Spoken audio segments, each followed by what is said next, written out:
মুচলেকা দেওয়ার পরে বাংলাদেশ পুলিশ স্বীকার করবে আমরা এগুলা করছিলাম, আমরা এগুলা মেয়েদেরকে বলে ঠান্ডা করছিলাম। সেনাবাহিনী আসার পরে আমরা ঘুরে গেছি। বৈষম্য বিরোধী ছাত্র আন্দোলনের জয়ের রেশ থাকতেই ফের সরগরম সামাজিক মাধ্যম।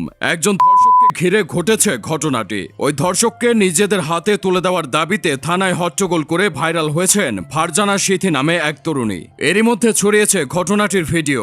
সেখানে দেখা যাচ্ছে এক সেনা কর্মকর্তার সঙ্গে যাচ্ছেতাই ব্যবহার করছিলেন ফারজানা সিথি। রীতিমতো উগ্র মূর্তি ধারণ করে ওই সেনা কর্মকর্তার সঙ্গে কথা বলছিলেন। ধর্ষককে তুলে দিতে বলছিলেন তাদের হাতে, কিন্তু সেনা কর্মকর্তারা জানায় এটি কোনোভাবেই সম্ভব নয়। অভিযুক্তের বিরুদ্ধে আইনানুগ ব্যবস্থা নেওয়া হবে। এতেই রীতিমতো ক্ষেপে যান ফারজানা সিথি। সেনা কর্মকর্তাকে যা তা ভাষায় আক্রমণ করতে থাকেন। বিপরীতে ওই সেনা কর্মকর্তা অপরিসীম ধৈর্যের পরিচয় দিয়ে সিথিকে বোঝানোর চেষ্টা করছিলেন। বিষয়টি ভালোভাবে নেননি কেউ। ফারজানা সিথিকে করেছিলেন রীতিমতো তুলোধনা। সেই সঙ্গে ফারজানা সিথির বেশ কিছু ছবি ও ভিডিও প্রকাশ পেয়েছে সোশ্যাল মিডিয়ায়। এসব ছবি ও ভিডিওতে স্বল্প পোশাকে দেখা গেছে তাকে। এতে নেটাগরিকরা যেন তরুণীকে আক্রমণ করার যথেষ্ট উপাদান পেয়ে গেছেন। তার ছবি ভিডিও দেখে বানানো হচ্ছে মেম। পাশাপাশি তাকে পথভ্রষ্ট নারী হিসেবে আখ্যা দিয়েছেন কেউ কেউ। ওই জায়গা থেকে প্রশ্ন জাগছে, কে এই সিথি? ফারজানা সিথি ছিলেন কোটা সংস্কার আন্দোলনের একজন সক্রিয় সৈনিক। রাজপথে সম্মুখ সারিতে থেকে আন্দোলন করেছেন। সে সময়ও ভাইরাল হয়েছিলেন নিজের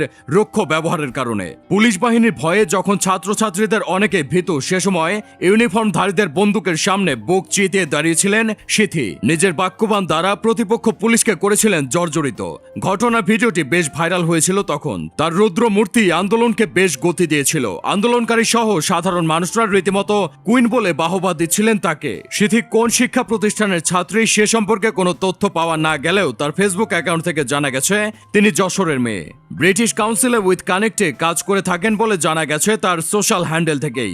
এছাড়াও জানা গেছে তিনি আন্তর্জাতিক স্বেচ্ছাসেবী সংঘ হাঙ্গার প্রজেক্টের বাংলাদেশ অফিসের বরগুনা সদরের জেনারেল সেক্রেটারি। পাশাপাশি একজন মডেলও তিনি। ভাইরাল হওয়া ছবিগুলোতে সাধারণ মানুষের চোখে আপত্তিকর হলেও সেগুলো তার ব্যক্তিগত জীবনের অংশ নয়। ফটোশুটের জন্য ছবিগুলো তুলেছিলেন তিনি। প্রয়াত ফটোগ্রাফার ঋষি কাপুরের ক্যামেরায় নিজেকে মেলে ধরেছিলেন।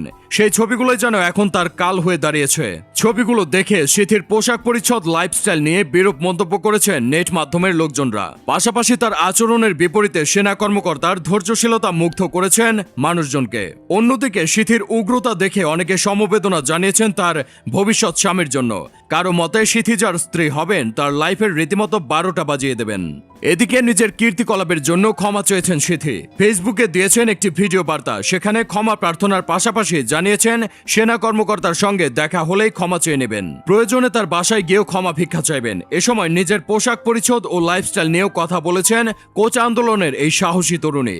শোনা যায় একবার তার পোশাক পরিচ্ছদ দেখে কুপ্রস্তাব দিয়েছিলেন ছাত্রলীগের এক কর্মী। উত্তরের সাহসী সিথি পিটিয়েছিলেন ছাত্রলীগের ওই সদস্যকে। তার কথায়, সবাইকে বলছি আমার গতকালের ব্যবহার নিয়ে খুবই দুঃখিত। এই রকম ব্যবহার আমার কোনোভাবেই করা উচিত হয়নি।